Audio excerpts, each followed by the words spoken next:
నమస్కారం.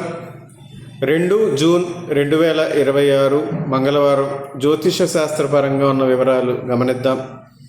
ఈరోజు భరణి, కృత్తిక, పునర్వసు, ఆశ్లేష, పుబ్బ, ఉత్తర, విశాఖ, జ్యేష్ఠ, పూర్వాషాఢ, ఉత్తరాషాఢ, పూర్వభాద్ర, రేవతి ఈ జన్మ నక్షత్రాల్లో జన్మించిన వారికి చాలా అనుకూలమైనటువంటి రోజు. అశ్విని, రోహిణి, మృగశిర, ఆరుద్ర, పుష్యమి, మఖ, హస్త, చిత్త, స్వాతి, అనురాధ, మూల, శ్రవణం, ధనిష్ట, శతభిషం, ఉత్తరాభాద్ర ఈ జన్మ నక్షత్రాల్లో జన్మించిన వారికి అనుకూలమైన రోజు కాదు. ఈరోజు హస్త మరియు చిత్త ఈ జన్మ నక్షత్రాల్లో జన్మించిన వారు మిక్కిలి జాగ్రత్తగా ఉండాలి.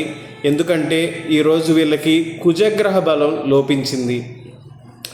ఇంకా ఈరోజు జన్మించబోయే నవజాత శిశువులు సప్తగ్రహ మాలికా యోగంతో జన్మిస్తారు. ఇది కూడా చాలా చక్కటి యోగం.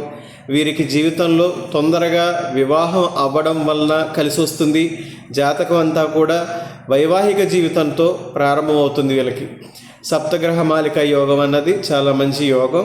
వివాహ మూలకంగా జీవితంలో పైకొచ్చేటటువంటి పరిస్థితులు ఏర్పడతాయి వారికి భవిష్యత్తులో.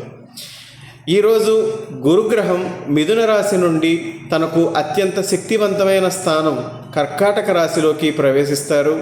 ఈ కర్కాటక రాశిలో 2027 జూన్ 25వ తేదీ వరకు, అంటే గోదావరి నది పుష్కరాలు ప్రారంభమయ్యేంత వరకు ఉంటారు. ఈ సంవత్సర కాలం అంటే గోదావరి నది పుష్కరాలు ప్రారంభమై ఈరోజు యమునా నది పుష్కరాలు ప్రారంభమవుతాయి. గోదావరి నది పుష్కరాలు ప్రారంభమయ్యేంత కాలం వరకు కూడా గుర్తుపెట్టుకోండి. సింహరాశిలో జన్మించిన వారు, ధనురాశిలో జన్మించిన వారు మరియు కుంభరాశిలో జన్మించిన వారు, సింహరాశి, ధనుర్రాశి, కుంభరాశి ఈ రాశుల్లో జన్మించిన వారికి అనుకూలమైన ఫలితాలు ఏర్పడవు. గురుగ్రహ బలం వల్ల వీళ్ళకి ప్రతికూల ఫలితాలు ఏర్పడతాయి. ఈ రాశుల్లో జన్మించిన వాళ్ళు గోదావరి నది పుష్కరాలు ప్రారంభమయ్యేంత వరకు ఎన్ని గురువారాలు వీలైతే అన్ని గురువారాలు కేజింపావు పచ్చి శనగలు బ్రాహ్మణులకు దానం ఇవ్వడం మంచిది.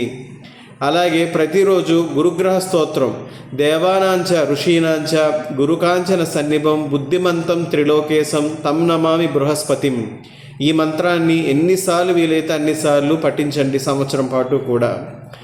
ఇక ఈరోజు యమునా నది పుష్కరాల మొదటి రోజు అంటే జూన్ 2, 2026 మంగళవారం రోజున ఈరోజు మృగశిర, చిత్త, ధనిష్ట ఈ జన్మ నక్షత్రాల్లో జన్మించిన వారు యమునా నది పుష్కర స్నానం చేయడానికి మంచిది.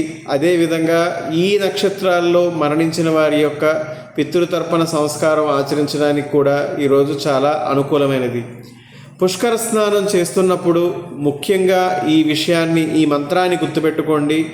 పుష్కర స్నానం ఆచరిస్తున్నప్పుడు ఓం నమో భగవతే పుష్కరాయచ బృహస్పతే స్వాహ అనే ఈ మంత్రాన్ని పఠించండి. దీని ద్వారా పుష్కరుని మరియు గురుగ్రహ శక్తి రెండిటినీ పొందగలుగుతారు. అన్ని విధాలుగా కూడా ఈ పుష్కరుడి యొక్క అనుగ్రహం మీకు లభిస్తుంది.